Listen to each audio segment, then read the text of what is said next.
Imagine standing beneath frescoed vaults in the Apostolic Palace as candlelight shivers across marble, and knowing that tonight a wedding is about to be used as a stage for something else entirely.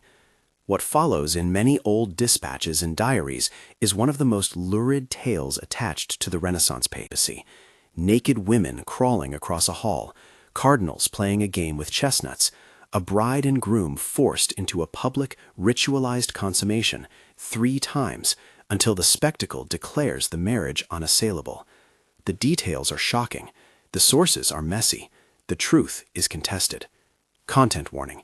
This reconstruction includes descriptions of sexual humiliation and extreme emotional distress. We will avoid graphic detail, but expect references to forcible public acts and severe psychological harm. Viewer discretion is advised. If you want more deep archival investigations like this, subscribe to the channel. We follow the records, point out the gaps, and separate legend from what the documents actually say. This story sits at the crossroads of sensory reconstruction and source criticism. It is made of fragments, ambassadorial letters written by diplomats with agendas, later chronicles that love scandal, and a handful of purported eyewitness notes attributed to a papal master of ceremonies, names that shift in the manuscripts. Some historians accept a core event. Others call it propaganda, hearsay, or invention. Our aim here is not to sensationalize, but to ask carefully, what really happened at that Vatican wedding, and why has the tale been so enduring? We start with context, the Borgias, the marriage, and the politics that made spectacle necessary. By 1500, the Borgia name was both a brand of power and a target.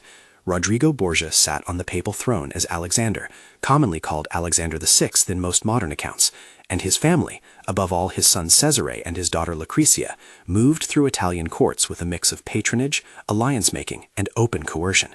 The papacy in this period was not only a spiritual office, but a central engine of dynastic advancement. Marriages were political instruments, and sometimes displays of domination. Lucrezia Borgia was the instrument and the symbol. She arrives in most narratives as a young woman whose public reputation, cast for centuries by enemies and scandal-hungry chroniclers as poisoner and seductress, clashes with other fragments that portray her as young, often frightened, and repeatedly repositioned as a pawn in her family's alliances. Alfonso d'Este, the man she was to marry, was the heir to Ferrara, a prince whose acceptance of the match came after intense pressure. His presence in Rome was not simply romantic, it was political submission. Cesare Borgia, whether scheming or merely aggressive, is the figure most historians place at the center of the family's power plays. The Pope's authority could convert private cruelty into public policy. The line between spectacle and statecraft blurred easily. But the single night in question, often referred to in modern accounts as the Chestnut Banquet or the Banquet of Chestnuts, is a narrative knot where rumor, diplomatic reporting, and perhaps invention have become tangled. We must approach each claim with the same question. Who reports this? Why? And how sure can we be? Who recorded what? The primary alleged eyewitness most commonly named in retellings is a man identified variously in later copies as Burchard, or similar variants. There is a real papal master of ceremonies whose notebooks survive in different collections. His name is Johann Burchard in many modern inventories. But even this basic point is complicated. The manuscripts that circulated the lurid account show variant spellings and may represent later interpolations. Some versions attribute the scene to Burchard's diary, others to an otherwise unnamed court official. Diplomatic dispatches from Venice and other courts also describe outrageous behavior at papal festivities, but ambassadors had reasons to exaggerate moral decay at Rome, especially when sending sensational copy back to courts already predisposed against certain factions. So we will frequently label the claims that follow as alleged or reported by, because the evidence is precisely that, reported, fragmentary, sometimes contradictory. Let us reconstruct, carefully and soberly, the sequence that many sources relate. We break the night into 3 escalating beats, the 3 times of horror the title promises, and at each step we mark what is attested, what is contested, and what likely belongs to rumor. Beat 1, the chestnut game. According to surviving reports that later chroniclers compiled, the evening began with a feast in one of the Vatican's grand halls. The room, under frescoed ceilings and chandeliers, would typically be filled with song, wine, and the display of rank. But on this particular night, a game was alleged to have been organized. 50 women, described as courtesans or corteginae in contemporary language, were said to have been directed to cross the hall in various states of undress. Noblemen and prelates, the accounts claim, were invited to pluck chestnuts from between the women's legs as they crawled. That is how the story is told in the luridest versions, and we must emphasize, these details come to us through second-hand reports, and in some copies through an alleged note from a papal ceremony book. Venetian dispatches from the period speak of shocking sights at Roman entertainments. Later polemical tracts use the image as proof of papal depravity. The attribution to a master of ceremonies diary appears in some manuscripts. In other cases, the vivid description is absent or present with variations. Why lean toward caution? Because ambassadorial writers often aimed to make Rome look morally bankrupt, to justify their own court policies, or to entertain their superiors. Chroniclers outside Rome had political motives to paint the papacy as corrupt. That doesn't prove nothing happened, but it means the story's most scandalous flourishes may be rhetorical. Still, we should not pretend there were no witnesses or that nothing untoward occurred. Several contemporaneous dispatches use language that suggests a spectacle of sexualized display took place. The core image of women being paraded before powerful men appears more than once. Whether the chestnut game unfolded exactly as the most graphic accounts describe is another matter.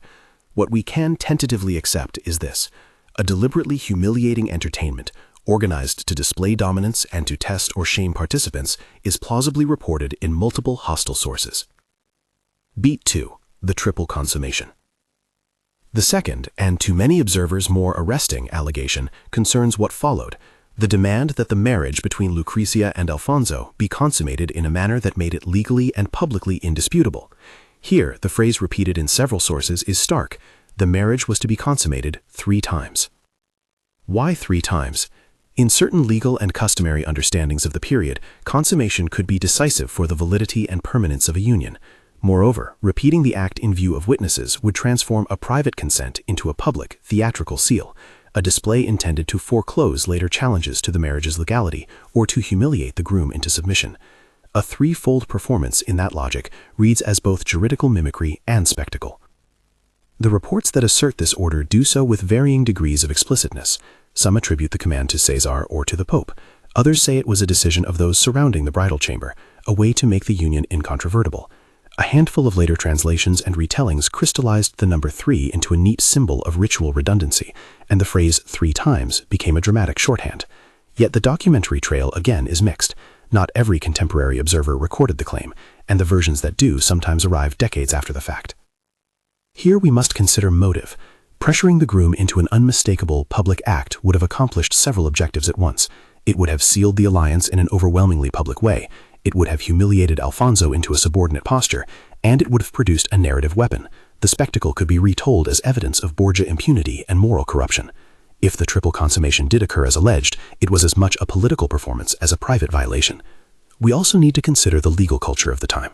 Medieval and early modern notions of marriage were complex, with consummation, cohabitation, and clerical endorsement all playing roles in the perceived validity of unions. The threefold insistence could be a crude, brutal attempt to manipulate those norms in favor of the Borgia's political calculus. Beat 3. Dawn and aftermath, the human cost. The final act of that night, as chronicled in dispatches and later retellings, is less theatrical and more devastating. Dawn in these accounts revealed a different Rome, a bride shattered, a groom mute, and an entourage of courtiers either complicit or visibly shaken. Reports emphasize that the immediate emotional fallout was severe. Lucrezia's composure crumbled, Alfonso spoke little afterward, and some witnesses later claimed to have been so disturbed that they could not publicly recount the full scene. What followed in the months and years after is, in some ways, more historically traceable than the night itself. Alfonso's marriage did stand, and Lucrezia's political life continued under strains that historians can track across letters, dowries, and transferences of titles. The Borgia's enemies and later Protestant polemicists repeatedly returned to the episode as evidence of papal depravity. It helped feed a narrative about the Church's corruption that reformers and critics found useful. Yet even here, the documentary record demands nuance. Some chronicles depict Lucrezia as irreparably stained by public rumor. Others suggest she was prudently shielded by allies. Alfonso's relative silence may reflect shock, political calculation, or simply the norms of masculine comportment in a court setting where public complaint could be deadly. The precise psychological states of these historical figures are beyond final proof. We can only piece together how the knight's legacy played out in reputation, letters, and subsequent alliances. Now, a necessary historiographical pause. We must separate legend from corroborated claim. which pieces of the tale survive on something like evidentiary ground, which belong in the category of propaganda, rumor, or later invention. The strongest point in favor of a core scandal is the consistent presence of hostile commentary in several independent strands of contemporary testimony, ambassadorial letters, hostile chronicles, and in some copies, the notes of a papal ceremonies official. When multiple, differently motivated observers describe shocking entertainment at the Vatican during the same period, the convergence suggests that something real galvanized these reports. But convergence on the fact of an outrageous spectacle is not the same as convergence on any single lurid detail. The 50 women figure, the specific image of chestnuts plucked between legs, and the neat symbolism of 3 times appear with different frequency and emphasis across the manuscripts. Some versions are short and disgusted. Others are long, rhetorical, and clearly intended to stir moral outrage. There are specific reasons to doubt the most sensational versions. Diplomatic dispatches were written to persuade. An ambassador reporting to Venice could inflate Rome's depravity to justify a critical stance, or to curry favor by offering salacious copy. Chroniclers outside Rome often collected scandal as proof of a moral universe collapsing, in which their own patrons would appear more virtuous by contrast. And the manuscript tradition itself is messy. Later copyists sometimes introduced interpolations, marginal notes were folded into main texts, and dates shifted in the transmission. One significant complication is dating. Some documents place the banquet in late 1501, others suggest later dates. The pope most often associated with the event, Rodrigo Borgia, Alexander, died in August 1503. If any account anchors the event in October 1503, we must be skeptical. The pope was already dead. The divergences in chronology tell us one essential thing. The story circulated widely, and widespread circulation produced confused timelines. In short, some elements conflict with well-established facts, which undermines absolute certainty. At the same time, some modern historians accept that a scandalous entertainment took place, while rejecting the most extreme details. They argue that rumors about the Borgias were amplified by political enemies and by a European appetite for tales of papal immoralities. Other scholars contend the story cannot be wholly dismissed. The culture of spectacle and the Borgias' documented use of public humiliation make at least a crude version plausible. How have later voices used the tale? The story became a touchstone for critics of Rome. Protestant polemicists and propagandists in the decades after the Reformation seized on Borgia scandals as evidence of systemic corruption. That use, however, tells us more about how the story functioned as a rhetorical weapon than about the real events of a single night. It is worth noting that the image of the papal court as a den of iniquity owed as much to political utility as to documentary truth. Returning to the primary materials, the alleged diary of the papal ceremonies official, the name appears as Burchard in several modern catalogs, though earlier copies sometimes render it as Burchard or similar variants, is central. If portions of that official's notes recorded shameful sights, they would carry weight because the writer was inside the machinery of ceremony and protocol. But the attribution is disputed. Some surviving manuscripts with lurid accounts are not the original notebooks, but later copies whose provenance is uncertain. When we rely on these fragments, we must therefore treat them as contested. What about testimony from ambassadors? Venetian, Florentine, and other envoys reported scandalous entertainment at Rome several times during the late 15th and early 16th centuries. Their letters are often our best documentary window into the perceptions of contemporary courts. But they also require reading against motive. A Venetian envoy has reasons to scandalize the papacy in dispatches that aim to influence the Venetian Senate. That does not make the entire report false, but it means we must calibrate its credibility. Is it possible the whole thing is invention? Yes, in the sense that details were easily invented and amplified. A surprising and shameful image can travel fast. But the frequency with which hostile observers returned to the Vatican's moral excess suggests neither that everything was made up, nor that every claim is true. The most defensible historical position, honestly stated, is a middle path. There likely was an episode of organized sexualized spectacle at a papal feast. Many of the most vivid details are either later accretions or rhetorical flourishes. Attribution of responsibility to particular individuals who ordered it, who orchestrated it, is uncertain at best. Let us now return to the human angle. Regardless of the degree of documentary certainty, the tale's impact on real lives was profound. Whether or not every chestnut detail is provable, the narrative stuck to Lucrezia's name for centuries. She became a cipher for both sexualized rumor and political cautionary tale. Alfonso's silence, or his minimal recorded protest, left him vulnerable to being remembered as a man humiliated in his own right. his political ambitions reshaped by humiliation. Caesar and Alexander, whether guilty of orchestration or merely beneficiaries of an atmosphere where such spectacles were possible, suffered reputational fallout that echoed in rival courts. And there is a broader institutional consequence. Stories such as this one circulated beyond gossip. They fed arguments in the Reformation and in reformist corridors about the need to curtail clerical power and corruption.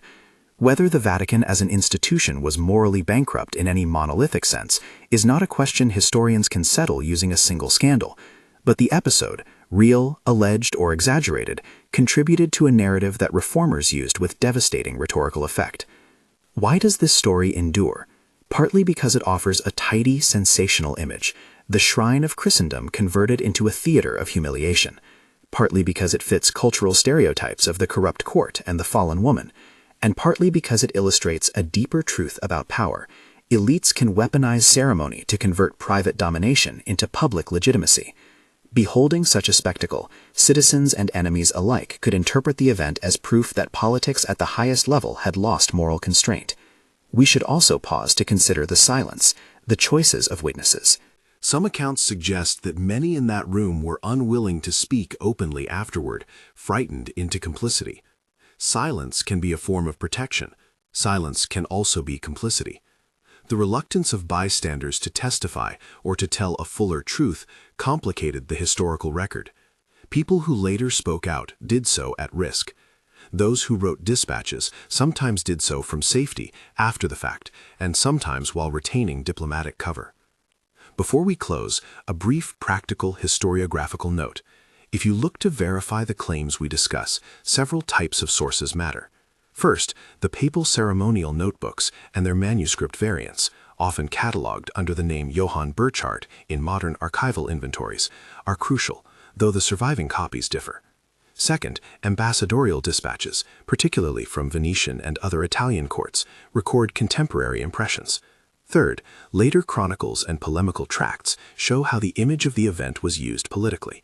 Modern scholarship debates these materials, and reasonable historians differ on how much to believe. When we discuss the most dramatic details, we do so as a reconstruction informed by contested documents, not as settled fact. And so what really happened at that Vatican wedding? The most defensible answer is this.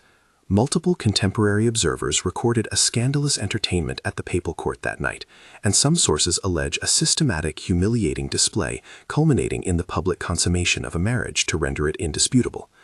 The precise details, the count of participating women, the exact wording of orders, the choreography of humiliations, remain contested. The most graphic flourishes are likely later embellishments or rhetorical amplifications. Yet the basic phenomenon, a politicized use of spectacle to humiliate, to consolidate power, and to craft a public narrative, is plausible, attested in fragments, and consistent with the larger political logic of the bourgeois Rome. What are the moral questions that remain? We are left first with questions about responsibility. If the acts occurred as reported, who authorized them? Caesar's ambition and Alexander's indulgence in family promotion make them plausible suspects, but attribution is imperfect. Second, the story forces us to confront how institutions absorb and normalize abuses of power when silence protects perpetrators. If many witnesses chose not to speak, whether out of fear or self-preservation, the institutional cover becomes part of the crime. Third, there is the question of memory, how shame becomes a weapon that can outlive its origins and reshape an individual's life in the historical imagination. Finally, why does investigating episodes like this matter in the present? Not to excoriate a single institution or to indulge in titillation, but to understand how spectacle, rumor, and power interact. When elites convert intimate violations into public theater, they redefine legitimacy. When witnesses remain silent, memory hardens into myth. And when later movements, religious or political, pick up that myth, it acquires new force, shaping reform agendas and cultural attitudes.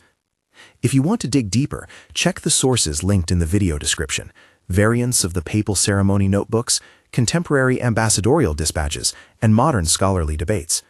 We've tried to note where the documentary trails are strongest and where the story slips into legend. This narrative does not let us end neatly. We cannot confidently assert every lurid detail, but we cannot dismiss the profound human consequences those details represent. Lucrezia's name, Alfonso's silence, and the Borgia's reputation all bear the scars of a night whose outline is visible through the documents, blurred, partial, and compelling. If this investigation raised questions you want answered about sources, about manuscript variants, or about how legal customs shaped the alleged threefold consummation, tell us in the comments which thread you want pulled next. And if you appreciate archival work that distinguishes evidence from embellishment, consider supporting our research. Links to our bibliography and a suggested reading list are in the description, along with resources for anyone affected by sexual violence. We always recommend consulting original documents when possible. We list repositories and modern editions in the description to help you do that. History is not a single clean narrative. It is a palimpsest of testimony, motive, and memory. On that bloody lit night in the Vatican, whether every chestnut and every alleged order unfolded as some scribes later told it, the convergence of rumor and politics created a story that would outlive its immediate actors and shape how generations understood power, spectacle, and silence. That is the closest thing to an answer we can offer, an account grounded where the documents allow it, careful where they do not, and mindful of the human cost that even contested stories can inflict. Thank you for exploring the archives with us. If you found this unpacking useful, subscribe for more investigations into contested episodes from the past, and consult the description for full source notes and bibliography.